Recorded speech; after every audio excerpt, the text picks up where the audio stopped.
जय श्री राधे कृष्ण। आप सभी का आपके अपने YouTube channel BK Mishra present में बहुत बहुत स्वागत है। आइए आज आप सब सुनेंगे माघ मास महात्म्य कथा में 22वें अध्याय की कथा।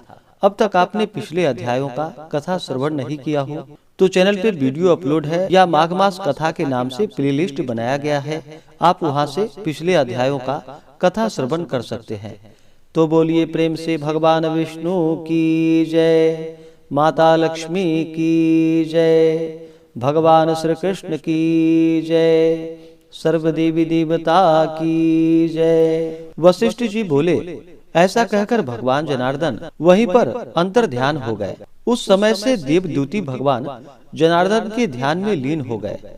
देवनिधि बोले कि हे महर्षि, मैं कृत्य हुआ।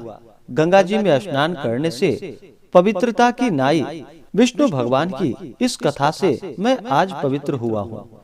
मैं बहुत प्रसन्न हूँ। कृपा कर उस स्तोत्र को कहिए जिससे घोर पाप से छूट जाए। ब्राह्मण से विष्णु भगवान ने प्रसन्न होकर उसको दर्शन दिया था। हे विप्र, आप बड़ों के सत्संग से मेरा मनोरथ पूर्ण हुआ है। लोमस जी बोले, मैं तुमसे उस समय अमूल्य स्तोत्र का रहस्य कहता हूँ जो मुझे गरुड़ जी से प्राप्त हुआ था। हे विप्र, यह शुभ स्तोत्र सब पापों को हरने वाला और आत्मज्ञान करने में सबसे उत्तम है। वासुदेव को, विश्वव्यापी चक्रपाणि को, भक्त प्रिय कृष्ण को, तेज स्वरूप भगवान को नमस्कार हो। जब स्तुति करने वाला जिसकी स्तुति की जाए वह तथा स्तुति सभी जगत विष्णुमय है, तब किससे स्तुति की जाए? क्योंकि मनुष्य की बुद्धि भेद करने वाली होती है। जिस देव के निश्वास, सूत्र तथा अंगों सहित वेद हैं, भला कौन सी स्तुति से उनका वह प्रसन्नता प्राप्त होगा। परंतु भक्ति में वाचाल हुआ हो, जिसको साक्षात रूप में वेद वाणी मन का नहीं जानता है, उसकी स्तुति मुझ जैसा ज्ञानहीन कैसे कर सकता है और भक्तिमान कैसे हो सकता है। चर तथा अचर एवं सारा त्रैलोक्य चक्र के समान घूम रहा है। इसलिए हे देव, आप उत्तम शास्त्र जानने वाले चक्रपाणि हो। ब्रह्मा तथा विष्णु के आदि रूप तुम ही हो। ब्रह्मा के शरीर हो, सबके जन्मदाता हो। ब्रह्मा के भी आदि कारण शुद्ध ब्रह्म तुम ही हो। तुम पृथक पृथक हो, यह कल्पना करना मूर्खता है।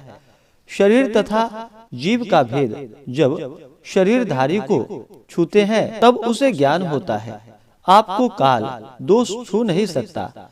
आप सदा देव भाव से जागते हो, निज आत्मा में कभी नहीं सोते हैं। विष्णु आपसे संपूर्ण सुखों को देने वाली बुद्धि उत्पन्न होती है। हे नाथ, आप ही पांचों कर्मेंद्रिय, पंच महाभूत तथा मन के विविध भाव हो। हे ब्राह्मण, ब्रह्म, रुद्र तथा विष्णु, इन तीन कल्पनाओं से तुम संसार की कल्पना वैसे ही करते हो जैसे पिता पुत्र की करता है। आपकी एक चित्त मूर्ति ने सारे संसार को बिना राग, मोह, द्वेष इत्यादि के और बिना सजातीय, विजातीय, स्वगत भेद इत्यादि के बना रखा है। कवियों में जो स्वरूप शोभा देता है, उस निपुण माधव भगवान को मैं नमस्कार करता हूँ। जिसमें ज्ञान रखने से वेदों में कहे हुए कर्मों को लोग करते हैं।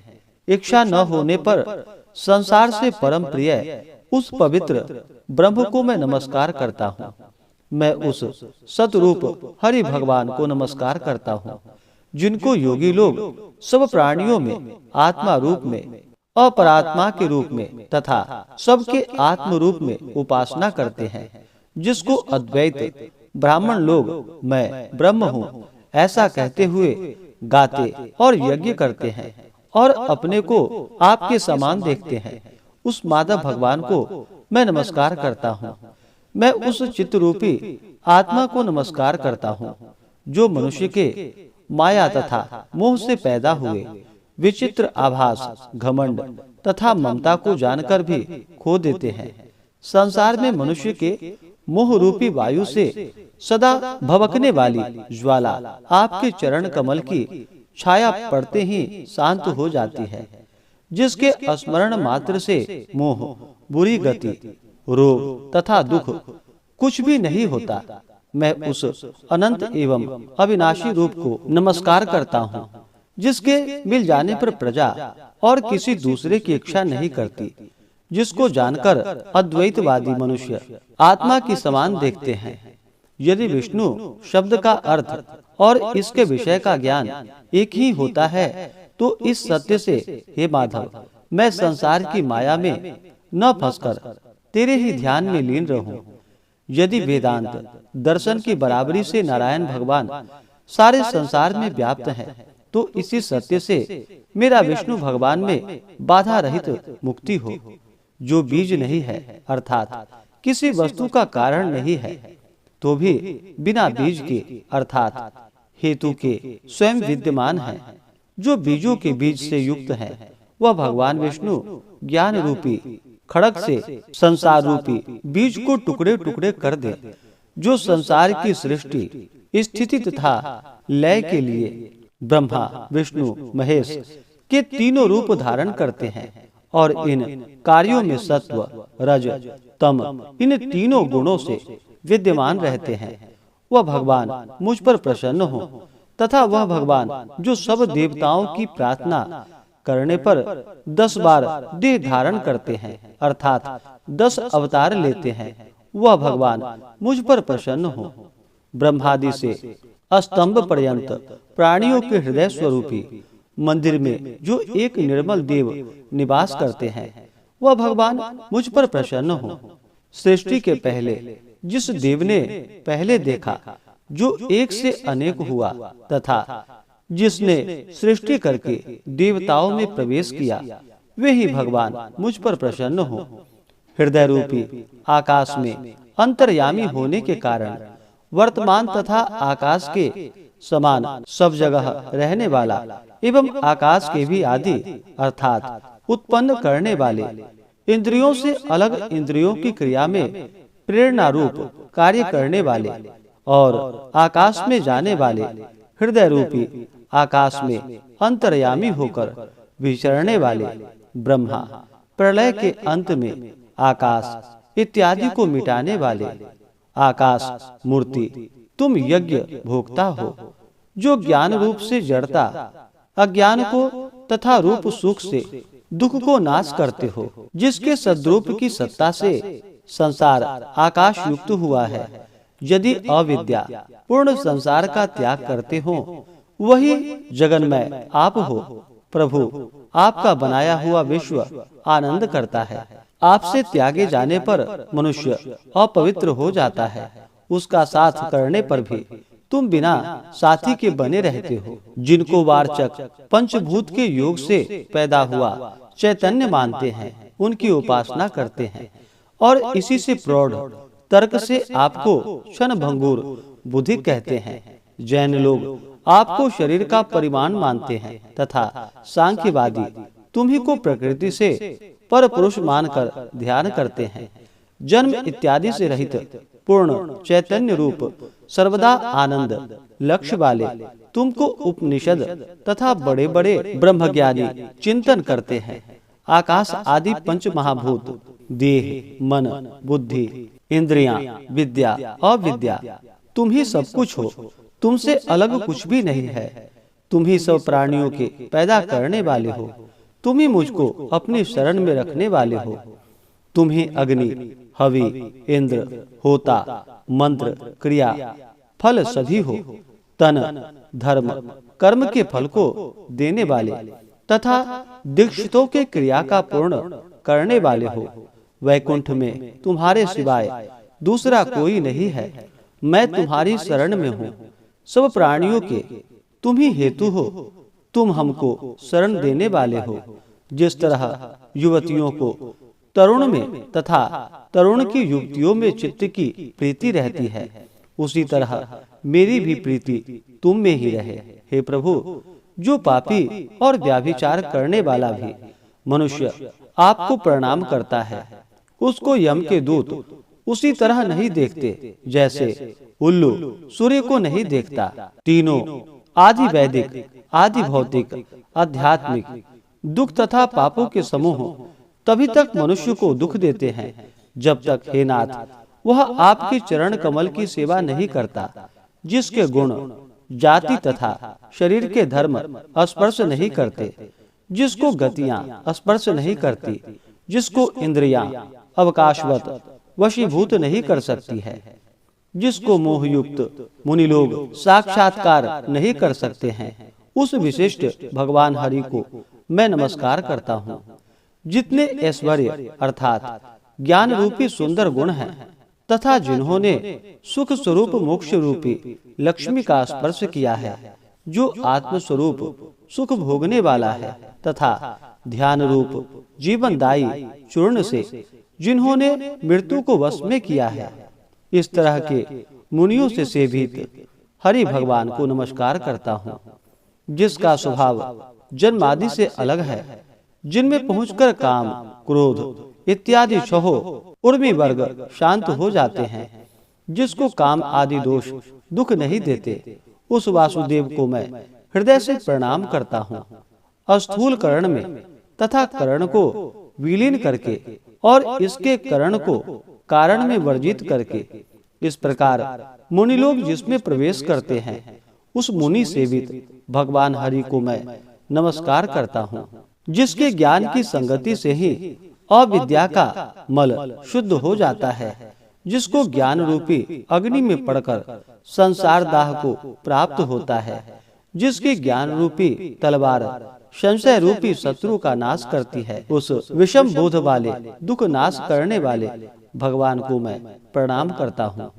सारे चर अचर तथा प्राणी भगवान हरि के शरीर हैं। सत्य व्रत से भगवान मुझको साक्षात दर्शन दे। जिस प्रकार नारायण सारे स्थावर तथा जंगम संसार को उत्पन्न करते हैं, उसी सत्य से भगवान केशव अपना दर्शन दे। जब नारायण में और उससे भी कहीं अधिक गुरु में मेरी भक्ति है, तो इसी सत्य से ही भगवान कमल नयन मुझको साक्षात दर्शन दे। इसी तरह के शपथों से उसकी सच्ची भक्ति जानकर भगवान पुरुषोत्तम ने प्रसन्न होकर उसको अपना दर्शन देकर, उस ब्राह्मण की स्तुति से प्रसन्न होकर उसके मनोरथ को पूरा करके तथा वर देकर चले गए। वह ब्राह्मण भी कृत्य कृत्य होकर भगवान वासुदेव में लीन हो गया और शिष्यों के साथ स्तोत्र पढ़ता हुआ तपोवन में रहने लगा। जो मनुष्य इस स्तोत्र का कीर्तन करता है अथवा पढ़ता है, उसको अश्वमेध यज्ञ पूरा पूरा फल मिलता है। वह ब्राह्मण सदा आत्म विद्या में तथा उसकी बुद्धि पाप में नहीं लगता और वह बुरा फल नहीं देखता। इस स्तोत्र के कीर्तन से सब मनुष्यों की बुद्धि, मन तथा इंद्रियां स्वस्थ होती है। जो मनुष्य हरि में लीन होकर भक्ति पूर्वक इस स्तोत्र का जप करता है, वह सब पापों से दूर करके वैष्णव पद को जाता है। इस स्तोत्र के सदा पाठ करने से मनुष्य मन चाहे फल को पाता है, उत्तम पुत्रों को पाता है तथा दीर्घायु, धन और पराक्रम को पाता है। 1000 तिल पात्र और 100 गौदान करने से जो फल मिलता है, वह फल इस स्तोत्र के कीर्तन से मिल जाता है। मनुष्य धर्म, अर्थ, काम तथा मोक्ष में जिसकी कामना करे, वह उसको इस स्तोत्र के पाठ से मिल जाता है। इस स्तुति के सुनने से मनुष्य को सदा आचार, विनय, धर्म, ज्ञान, तप और नीति में बुद्धि होती है। इस स्तोत्र के कीर्तन से महापातक और उपपातकों से युक्त भी मनुष्य तुरंत शुद्ध आत्मा हो जाता है। इसके पाठ से बुद्धि, धन, यश, कीर्ति, ज्ञान तथा धर्म यह सब बढ़ते हैं और दुष्ट ग्रहों की शांति होती है। अशुभ का निवारण होता है। द्विजातियों को इस स्तोत्र के पढ़ने से उसकी सब व्याधियां हरण हो जाती है। यह सब अरिष्टों को दूर करता है तथा दुर्गति से बचाता है। नक्षत्र और ग्रहों की पीड़ा से राजा, दैव, अग्नि, चोर, सिंह, व्याघ्र, भूत, प्रेत, पिशाच, पूतना, जंभक आदि के भय नहीं होते। इस स्तोत्र के पाठ करने से मनुष्य को किसी भी प्रकार का भय नहीं रहता तथा इस लोक और परलोक में अक्षय सुख को पाता है। वह पाप से नहीं लिपटता। उसको गंगा आदि पुण्य तीर्थ में स्नान करने की गति मिलती है। उसको स्त्रियों का दुलार, लोक में सत्कार, अक्षय धन प्राप्त होता है। इस स्तोत्र के सुनने तथा प्रातः काल कीर्तन करने से भक्तों के धन का अभाव, बुरे स्वप्न तथा बुरी चिंताएं तुरंत नाश हो जाती हैं और वह इंद्रियों से रहित नहीं होता। उस पर विपत्ति कभी नहीं आती। देवदूती का बनाया हुआ यह स्तोत्र विष्णु भगवान को अत्यंत प्रिय है। उसको प्रसन्नता उत्पन्न करने वाला और विष्णु लोक को पहुंचाने वाला है। इस प्रकार से मैंने तुमको इस पाप के नाश करने वाले उस योग सागर स्तोत्र का रहस्य बतलाया तथा अब इसके बाद तुमसे पिशाचों के मोक्ष के संबंध में विस्तार से कहूँगा। इस प्रकार से श्री पद्म पुराण के अंतर्गत माघ मास महात्म्य कथा में 22वें अध्याय की कथा पूर्ण हुई। तो बोलिए प्रेम से भगवान विष्णु की जय, माता लक्ष्मी की जय, भगवान श्री कृष्ण की जय, सर्वदेवी देवता की जय। इसी प्रकार से आगे के अध्यायों को सुनने के लिए चैनल पे बने रहें। चैनल पे अगर आप पहली बार आए हैं तो चैनल को लाल बटन दबा करके सब्सक्राइब करें, साथ में बेल आइकन घंटी को दबाएं ताकि आने वाली वीडियो का नोटिफिकेशन आपको समय से मिलता रहे। वीडियो को लाइक करें, शेयर करें। सुखी रहें और स्वस्थ रहें। जय श्री राधे कृष्ण। धन्यवाद।